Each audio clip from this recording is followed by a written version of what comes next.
अरे ओ साक्षी, जल्दी जल्दी हाथ चला। आज मेरी बच्ची की सगाई है तो जरा अच्छे से डेकोरेशन कर। हाँ माँ, कर तो रही हूँ। साक्षी अपनी बहन की सगाई के लिए पूरा घर सजा रही थी। वो बेचारी अकेले ही ये काम कर रही थी, जिसकी वजह से वो काफी थक भी चुकी थी। फूल वगैरह की तो सारी सजावट हो गई, अब जल्दी से पोंछा भी लगा देती हूँ। ज्योति घुटनों पर बैठकर सारे घर का पोंछा लगाने लगी। वो पूरी पसीने में तरबतर हो रही थी कि तभी उसके पास उसकी बहन आई। क्या कर रही है साक्षी? दीदी, मैं पोंछा लगा रही थी, जरा यहाँ से हट जाइए। अच्छा, पोंछा? ऐसे बोलकर ज्योति ने साक्षी की साइड में रखी हुई बाल्टी में लात मार दी। बाल्टी में लात लगने की वजह से सारा पानी फर्श पर बिखर गया। ओह, अब जरा इसे तो पारा अच्छे से साफ कर देना, समझी बहना? क्या है ना, मेरी एंगेजमेंट में बहुत दूर दूर के मेहमान भी आएंगे। ज्योति ऐसे बोलकर इतराती हुई साक्षी के पास से आ गई। बेचारी साक्षी भूखी प्यासी सारी सफाई कर रही थी और अब उसके लिए एक और काम बढ़ चुका था, लेकिन वो कुछ नहीं बोली और उसने दोबारा पूरा फर्श साफ किया। ज्योति की शादी उसके पड़ोसी से ही होने वाली थी। माँ, मैंने पूरा घर साफ कर दिया है और सजावट भी कर दी है। आपने वादा किया था कि जब मैं सारा काम कर लूंगी तो आप मुझे दीदी के एंगेजमेंट के लिए कपड़े दिलवाओगी। क्या मैंने ऐसा कुछ कहा था? मुझे तो याद नहीं है। माँ, ये आकर आपसे क्या बोल रही है? क्यों री, कपड़े चाहिए तुझे? तेरी इतनी औकात नहीं है कि तू मेरी सगाई में आए, समझी? चुपचाप सारे मेहमानों के लिए मेड की तरह काम करना, समझी? ये थोड़ा सा ज्यादा हो गया ज्योति, इसके साथ हम ऐसा नहीं कर सकते हैं। अरे तो माँ, क्या मैं इसे अपनी सगाई में बुलाऊंगी? बुलाना होगा। तेरी शादी तेरे पड़ोसी से हो रही है और साक्षी के बारे में सभी जानते हैं। अगर ये एक मेड की तरह काम करेगी तो सभी हमसे सवाल करेंगे। सही कहा। सुन साक्षी, जो सूट भी तेरे पास नया सा हो उसे ही पहन लेना, और हाँ, दावत में बस इतनी दिखाई देना जितनी जरूरी हो। सरला की बात साक्षी को समझ आ गई। देखते ही देखते शाम हो गई और फंक्शन शुरू हो गया। सभी दावत में आ चुके थे और जिस लड़के की ज्योति से शादी थी उसकी 3 विदेशी बहनें भी आई थी। वाह, कितना नाइस फंक्शन है, ग्रेट। इस फंक्शन में तो फुल इंडियन वाइब आ रही है। गर्ल्स, वो सब तो ओके है, लेकिन जरा वहां देखो, वो लड़की इतनी अकेली सी क्यों बैठी हुई है? डोंट नो, शायद वो बेचारी सैड है। तीनों अंग्रेजन साक्षी को देख रही थी। साक्षी अकेली बैठी हुई थी कि तभी उसके पास ज्योति आई। उसने उसके हाथों में एक कपड़ा सला कर दिया। इस कपड़े से सारी टेबल्स को चमका दे। दीदी, मैं इतने मेहमानों के सामने ये करूंगी? क्यों, तू क्या कहीं की प्रधानमंत्री है? ज्योति साक्षी से ऐसे बोलकर चली गई। तीनों अंग्रेजन उसे देख रही थी। ज्योति के जाते ही वो साक्षी के पास आई और बोली, hello, who are you? Are you a maid? आप तीनों क्या बोल रही हैं? मेरे कुछ समझ नहीं आ रहा है। ओह गॉड, तुम दोनों पागल हो। हम तुम्हें काफी देर से देख रहे हैं। तुम कौन हो और इतनी दुखी दुखी सी क्यों लग रही हो? वो मैं दुल्हन की बहन हूँ। ये सुनते ही तीनों अंग्रेजन चौंक गई, क्योंकि साक्षी के कपड़ों वगैरह को देखकर कहीं से भी ये जाहिर नहीं हो रहा था। लेकिन इससे पहले वो साक्षी से कुछ और पूछती, वहां पर कमला आ गई। अरे, यहाँ खड़ी हुई क्या टाइम पास कर रही है? वहां गैलरी में जाकर देख, कितने सारे कॉफी वगैरह के गिलास फैले हुए हैं, जाकर उन्हें साफ कर। जी माँ। साक्षी वहां से चली गई और जाकर सफाई करने लगी कि तभी तीनों अंग्रेजन वहां भी आ गईं। तुम्हें अपनी बहन की शादी में भी कितना काम करना पड़ रहा है।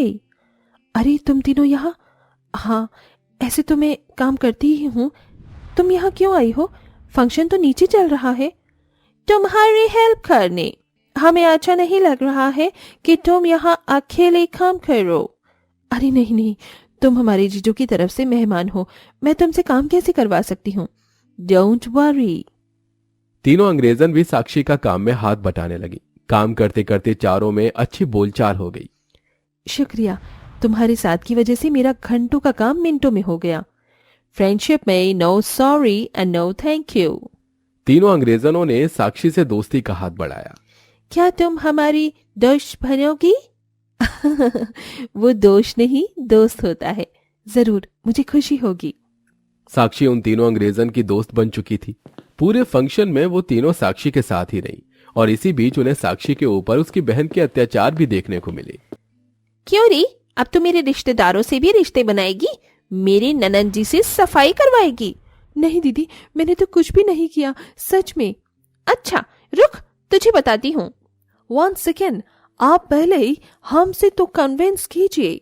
हम खुद ही अपनी मर्जी से साक्षी की मदद करने आए थे। क्या सच? लेकिन क्यों? क्योंकि हम साक्षी के दोस्त हैं, दोस्त हैं। आप तो हमारी होने वाली भाभी जी हैं, प्लीज साक्षी से कुछ मत कहिए। अपनी नंदों के सामने ज्योति ने साक्षी को बख्श दिया। उन तीनों का अपने लिए साथ देख साक्षी खुश हुई, लेकिन फंक्शन खत्म होने के बाद ज्योति ने उसे बहुत मारा। तू मेरी नंदों के सामने मुझे बुरा बनावेगी? दीदी, मैंने क्या किया है? चुप रहे। ज्योति उसे मारकर चली गई। साक्षी अपना दिल हल्का करने के लिए छत पर आ गई। अभी वो बैठी हुई रो ही रही थी कि उसके कंधे पर किसी ने हाथ रखा। रिलैक्स, ये हम हैं। तुम तीनों यहाँ? ओह, तो हम अपनी दोस्त से मिलने नहीं आ सकते हैं क्या?